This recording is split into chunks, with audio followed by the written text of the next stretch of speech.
Sir এই অগ্নিসংযোগের ঘটনা আপনার কয়টার মধ্যে এখানে আসে স্যার? কল কয়টার দিকে পাইছেন স্যার? একটার দিকে। আচ্ছা স্যার, আইয়া কি দেখলেন স্যার? পরিস্থিতি কিরকম ছিল স্যার? পরিস্থিতি তো দুইটা দোকানে আগুন জ্বলতেছে দাউ দাউ করে। আচ্ছা এরপরে আমরা মুহূর্তের মধ্যে 3টা ডেলিভারি হোস করছি। আচ্ছা এরপরে চারিদিকে মোটামুটি জল কাপড় করতে চেষ্টা করছে, মোটামুটি কাপড় করছে। এরপরে 20 থেকে 15 মিনিটের মধ্যে মোটামুটি আগুন নিয়ন্ত্রণে আসছে।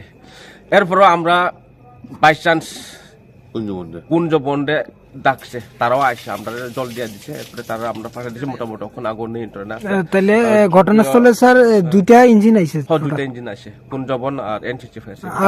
আপনারা কয়টার দিকে খবর পেয়েছেন? একটার দিকে। আচ্ছা দুইটা দোকান পুরা গেছে। একজন হরিকৃষ্ণ দেবনাথ, ওনার 1 লাখ টাকা মতো ক্ষতি হয়েছে। আচ্ছা ফলের দোকান।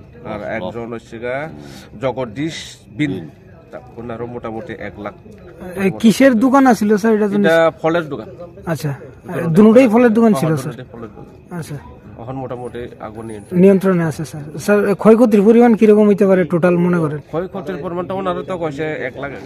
আচ্ছা, বাজারে তো এটা নির্দিষ্ট একটা বাজারে হয়েছে ঘটনাটা।